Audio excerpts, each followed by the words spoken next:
Okay, so have you ever thought about, like, a Japanese Bible?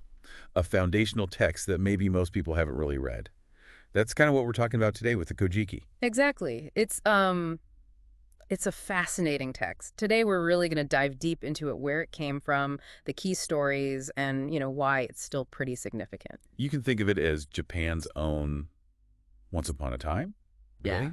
It lays out everything from their version of cosmic creation Yeah. uh, right up to the early emperors.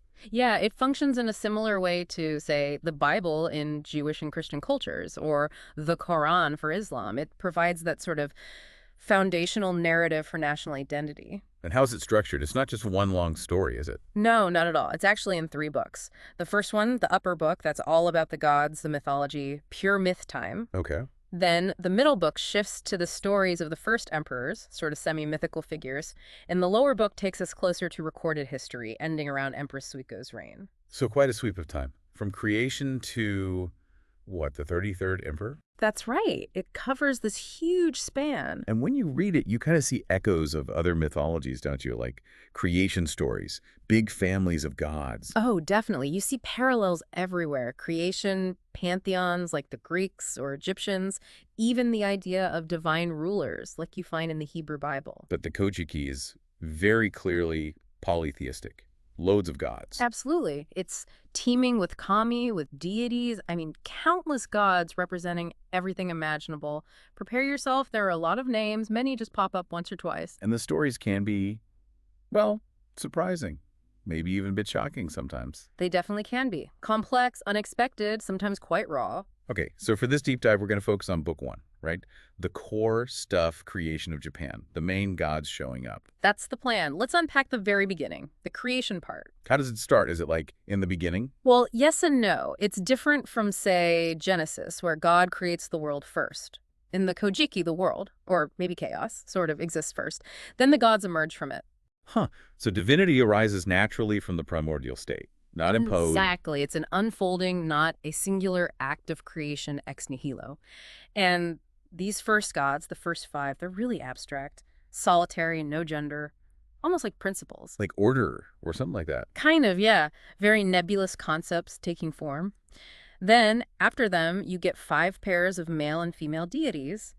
That introduces duality, interaction. And that leads us to the main pair, Izanagi and Izanami, the ones who actually do stuff. Precisely. They're the ones who really get the job done. The earlier gods basically hand them the task. Go make the land solid. How do they do that? Magic wand? Close. A jeweled spear. The Ama no Nuboko. They're told to stand on the floating bridge of heaven and stir the chaos below. Through the chaos, okay. And as they lift the spear, the brine, or whatever it is, drips off and forms the first island, Onogoro. Onogoro, where's that supposed to be? Good question. Tradition often points to somewhere near modern Osaka Bay, but it's mythical geography.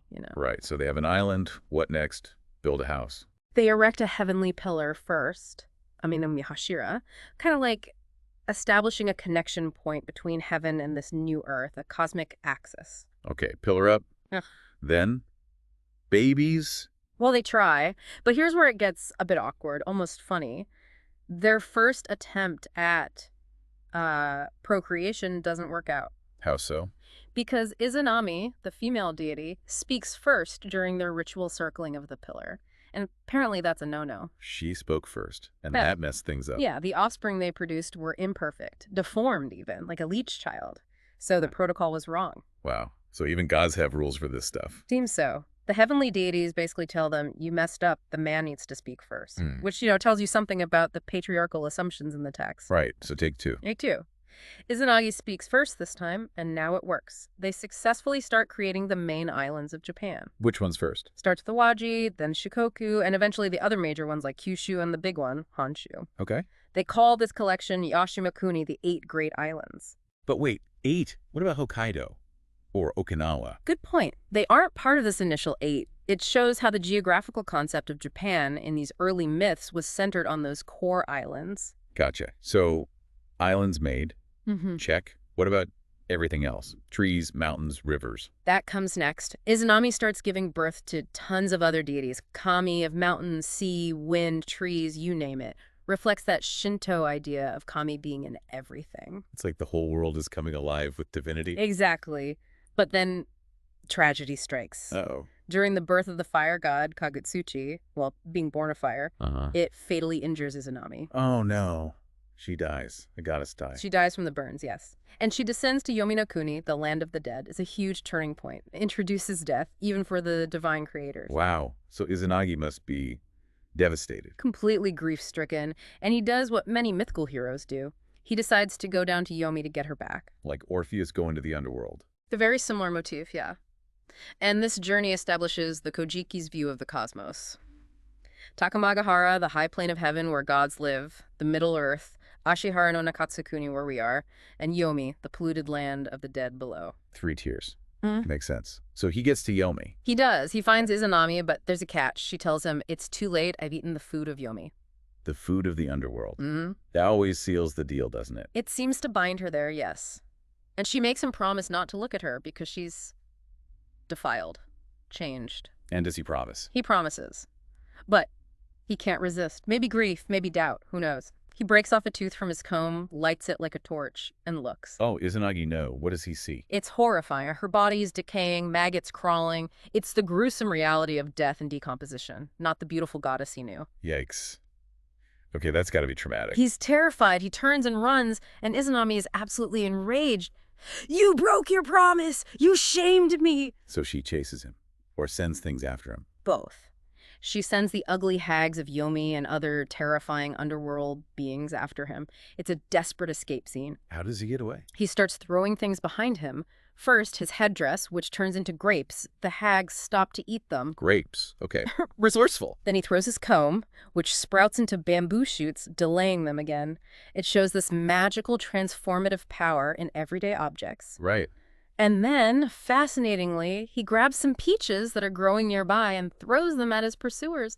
And the peaches actually drive them back. Peaches. Seriously, like the fruit. Yep, peaches. There was likely a belief, possibly from China, about peaches having sacred, protective, purifying power. So fruit saves the day, kinda. I'll never look at a peach the same way again. Yeah. So he makes it to the exit. He reaches the pass, the border between Yomi and the living world, and he finds a huge boulder needs, like 1,000 men to move it, and rolls it into the entrance, sealing Izanami inside. Wow.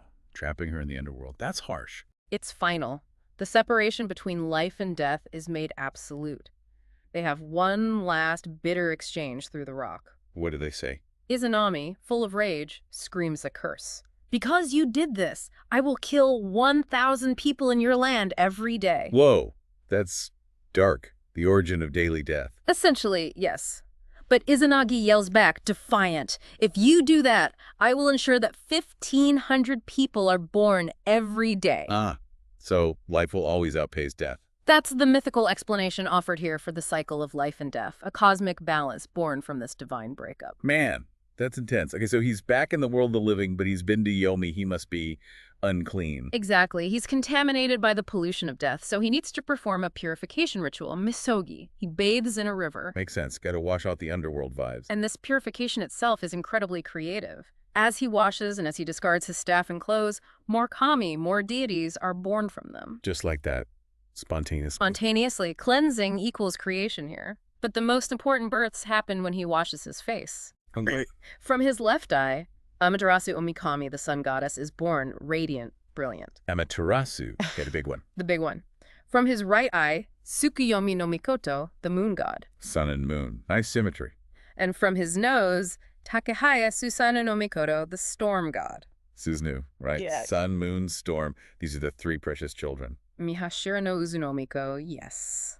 The most important offspring, Amaterasu especially, becomes central. She's linked to the Izzy Grand Shrine, the holiest place in Shinto. Still is today. And Tsukuyomi, the moon god. Does he do much? Oddly, not really. He kind of fades into the background after this. We don't hear much more about him in the main myths. Huh.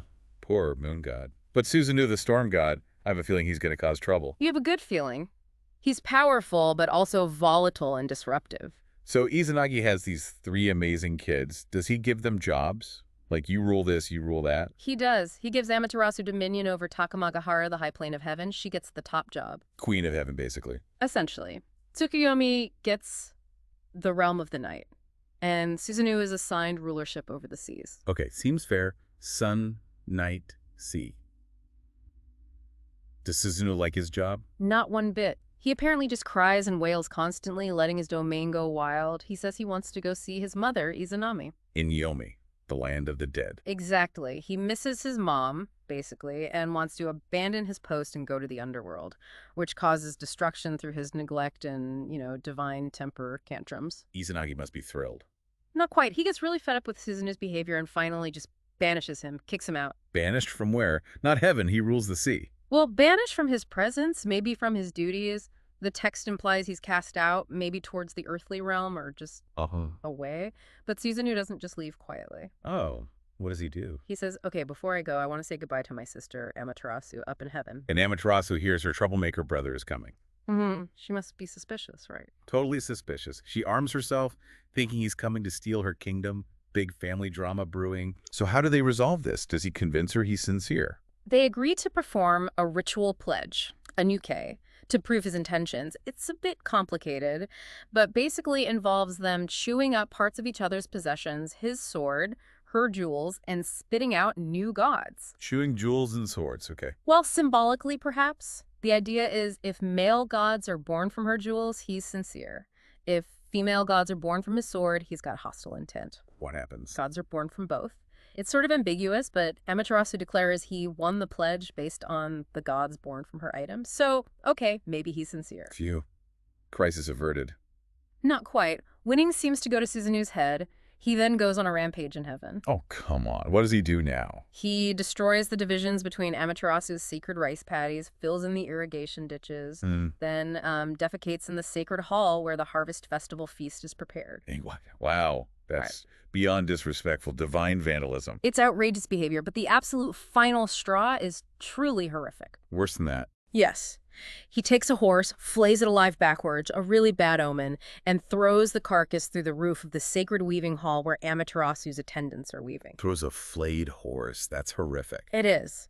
And the shock and horror cause one of the weaving maidens to accidentally stab herself with her shuttle and die. Oh my God. So his actions directly cause a death in half. Exactly. A sacred space desecrated, a life lost. This is the absolute breaking point for Amaterasu. I can imagine. What does she do?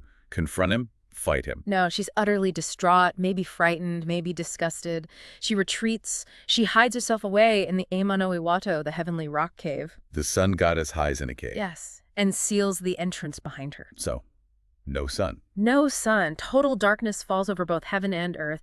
Chaos erupts everywhere. Evil spirits run wild. It's a cosmic catastrophe. Like a permanent solar eclipse, but worse. Exactly. Many scholars think this myth might be rooted in the memory of a real terrifying solar eclipse. So the world's in darkness, chaos reigns. Yeah.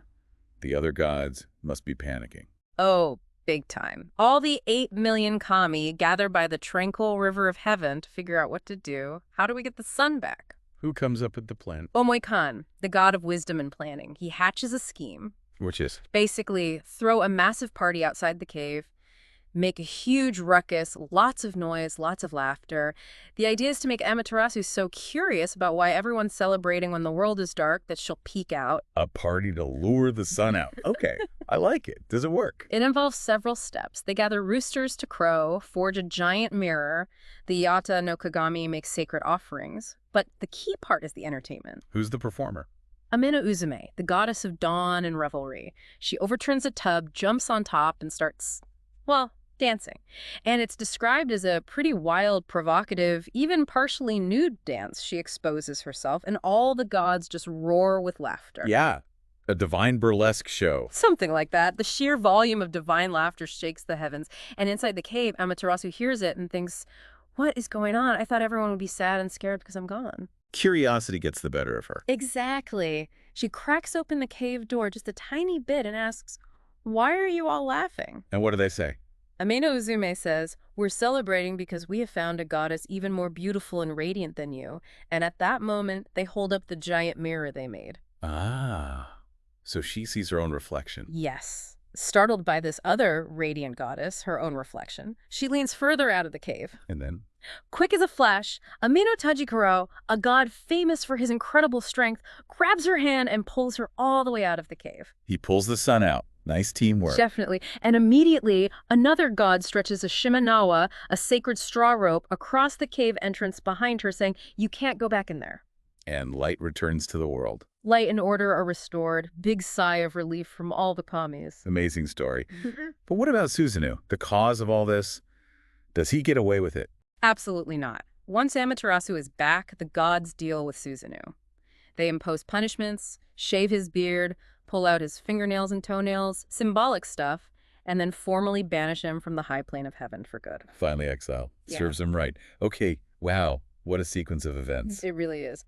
So just to quickly recap, we saw the creation of Japan by Izanagi and Izanami, the tragedy leading Izanami to Yomi, Izanagi's harrowing trip there and back, The birth of the big three, Amaterasu, Tsukuyomi, Susanoo, from his purification. Susanoo's rebellion, his conflict with Amaterasu escalating until he drives her into the heavenly rock cave. And the clever plan by all the gods, especially Amano Uzume's dance and the mirror trick, to bring her back out and restore light, ending with Susanoo getting booted out. That's the core narrative of the first purely mythological part of the Kojiki. It lays down all the groundwork, the origins of the land, the major deities, the connection to the sun, the separation of life and death, the establishment of order. And it sets up that all-important divine lineage for the emperors later on, through Amaterasu, right? Precisely. That's a key function of these stories. Establishing that divine ancestry was hugely important politically and culturally. We've really just scratched the surface here, of course. There's so much more in the Kojiki's later books and the history around it. Yeah, it really makes you think, doesn't it, how these incredibly ancient, sometimes very strange stories shaped, and maybe still shape, a whole culture's understanding of itself. It absolutely does. They grapple with such fundamental things: creation, loss, conflict, order, chaos, the nature of divinity. It leaves you wondering, how do any culture's foundational myths continue to echo through time, even when the world changes so drastically? How do they keep speaking to us?